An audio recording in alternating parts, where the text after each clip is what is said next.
Saya Nisa Aulia, NPMA 101900279, dan teman saya Safira Nisa Awalia, NPMA 101900326.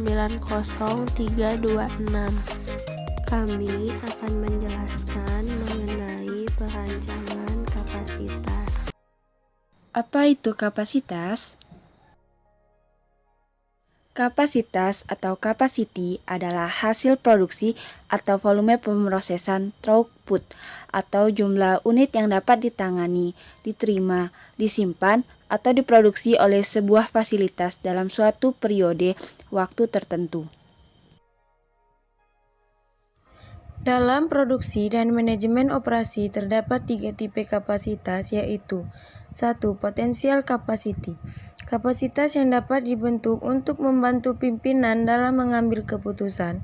Ini merupakan inti dari keputusan jangka panjang yang tidak akan terpengaruh oleh manajemen produksi per hari.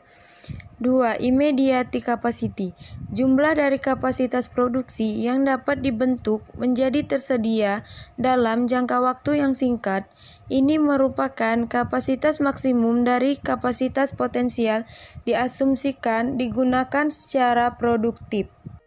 3. Effective capacity merupakan suatu konsep penting. Tidak seluruh kapasitas produksi sesungguhnya dapat digunakan atau terbuang.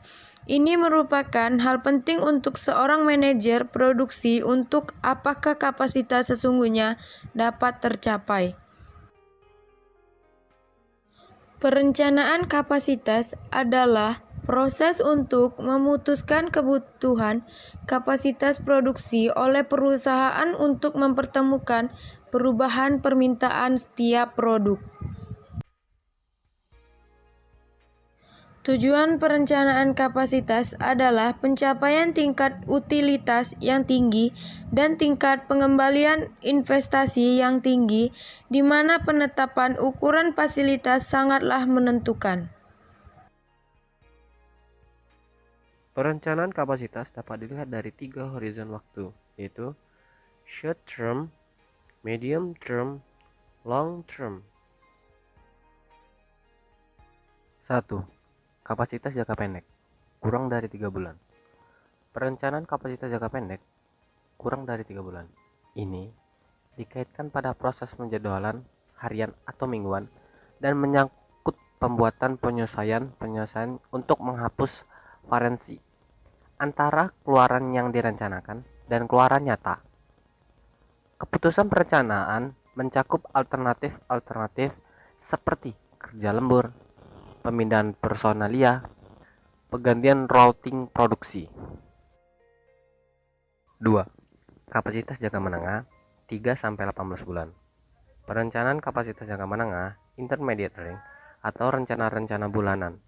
Dalam hal ini, kapasitas juga bervariasi karena alternatif seperti penarikan tenaga kerja, pemutusan kerja, peralatan bukan utama. 3. Kapasitas jangka panjang, lebih dari 1 tahun. Perencanaan kapasitas jangka panjang, long time. Dalam hal ini, di mana sumber daya produktif memakan waktu lama untuk memperoleh atau menyelesaikan, seperti bangunan, peralatan atau fasilitas, perencanaan kapasitas jangka panjang memerlukan partisipasi dan persetujuan manajemen puncak. Ada 2 macam pengukuran perencanaan kapasitas, yaitu 1. Utilitas adalah presentasi kapasitas desain yang sesungguhnya telah dicapai. 2. Efisiensi adalah presentasi kapasitas efektif yang sesungguhnya telah dicapai. Rumus: utilitas sama dengan output aktual dibagi kapasitas desain. Efisiensi sama dengan output aktual dibagi kapasitas efektif. Pertimbangan kapasitas. 1. Meramalkan tingkat permintaan secara akurat. Peramal yang akurat adalah puncak dari peramalan kapasitas. Apapun jenis produk barunya, prospek dan life cycle produk yang sudah ada harus ditentukan. Manajemen harus mengetahui produk yang akan ditambah dan produk yang akan dikurangi sebagai volume yang diinginkan. 2. Memahami tingkat teknologi dan kapasitas. Jumlah alternatif pada saat awal mungkin besar, tetapi begitu volume produksi ditentukan, keputusan teknologi juga ditentukan oleh analisis biaya, sumber daya yang digunakan, kualitas dan kehandalan. Review seperti ini biasanya mengurangi alternatif teknologi yang ada menjadi lebih sedikit.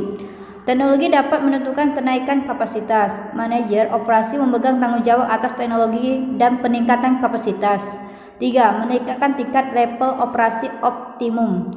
Menentukan teknologi dan kapasitas seringkali menentukan ukuran optimal fasilitas. Kebanyakan bisnis memiliki ukuran optimal. Paling tidak ditemukan satu model bisnis baru. 4. Membangun untuk perubahan. Dalam dunia yang cepat berubah, perubahan tidak dapat dihindarkan. Oleh karena itu, manajer operasi membuat fleksibilitas dalam peralatan dan fasilitas. Mereka mengevaluasi sensitivitas keputusan dengan menguji beberapa proyeksi pendapatan pada kedua sisi bagian atas maupun bagian bawah risiko. Bangunan dan peralatan dapat didesain untuk mengakomodasi perubahan produk barunya. Bauran produk dan proses di masa yang akan datang. Alih-alih mengelola kapasitas secara strategis, manajer dapat mengelola permintaan secara taktis.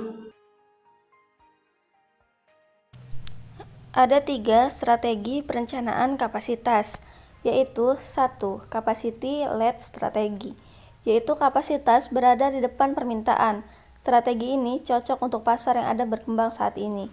Kedua, capacity-led strategy, yaitu kapasitas berada di bawah permintaan. Strategi ini berpeluang untuk mengalami kerugian. 3. Average-led strategy, yaitu kapasitas berada sejajar dengan permintaan, di mana kapasitas yang ada jumlahnya yang tersedia hanya sebanyak permintaan yang ada.